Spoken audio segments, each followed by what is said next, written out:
Hey guys, Lyndsey Rodrigues here at the Jägermeister Independent Music Awards, and I'm hanging out with Tim Shiel, aka FAUX PAUS. How are you, Tim? I'm very well, very well. That's good. Now I hear that this is actually your second television appearance of the day.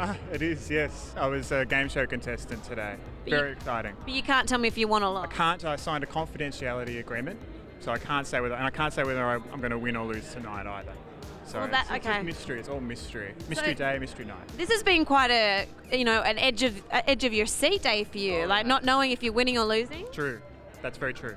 Well, I'll tell you what. Why don't we start by having a chat about your music, because you always win that way. So tell me a little bit about your sound and how you got started. Sure. Well, it's I make electronic music. There's no singing. I make it all myself.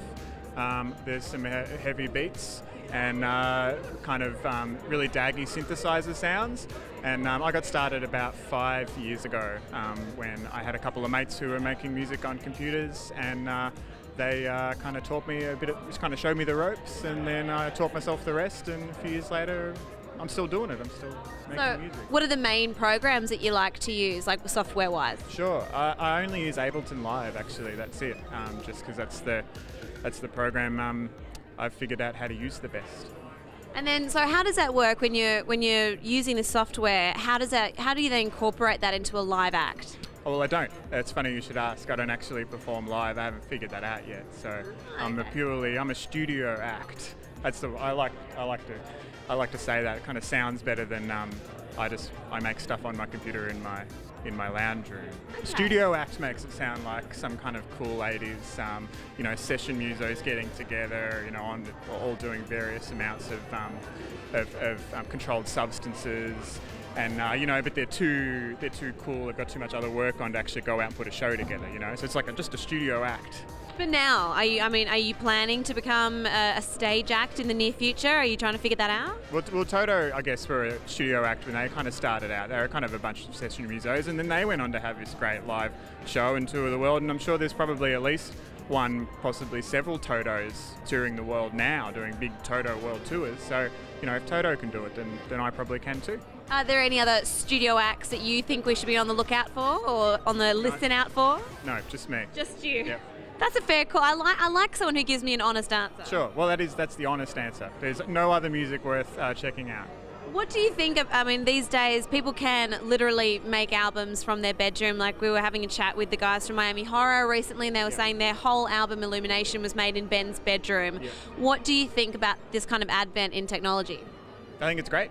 I wouldn't be making music if that technology didn't make it possible for me. And, maybe the Miami Horror guys would probably say a similar thing, and there'd be a lot of guys that would be saying a similar, guys and girls, who would be saying a similar thing. It's the way technology has changed means that we can do stuff that would have cost us tens of thousands of dollars to do 10, 20 years ago. So it's great. And I would assume, I work from home sometimes, the thing I love about it the most is that I get to do it in my pajamas. So that's another upside, I'm assuming. Yeah.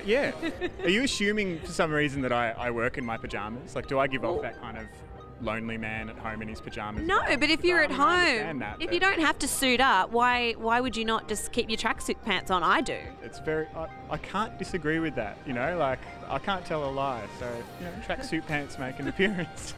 Now, what are you most looking forward to about tonight? I'm looking forward to all of it.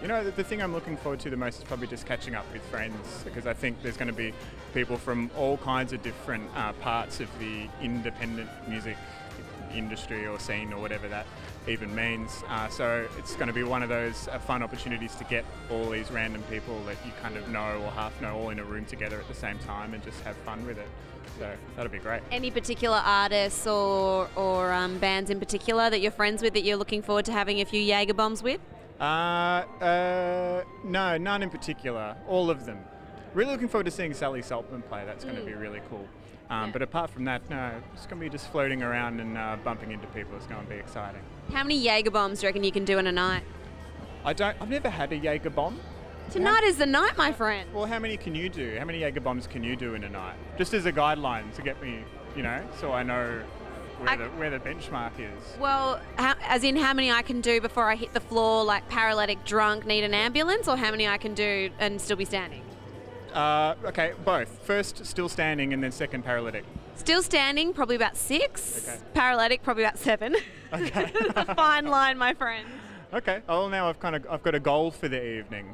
6 or 7. We'll see what happens. Well, I look forward to having 6 or 7 Jaeger bombs with you later on. It was so lovely to meet you. Thanks for chatting to BPM. Thank you. You too.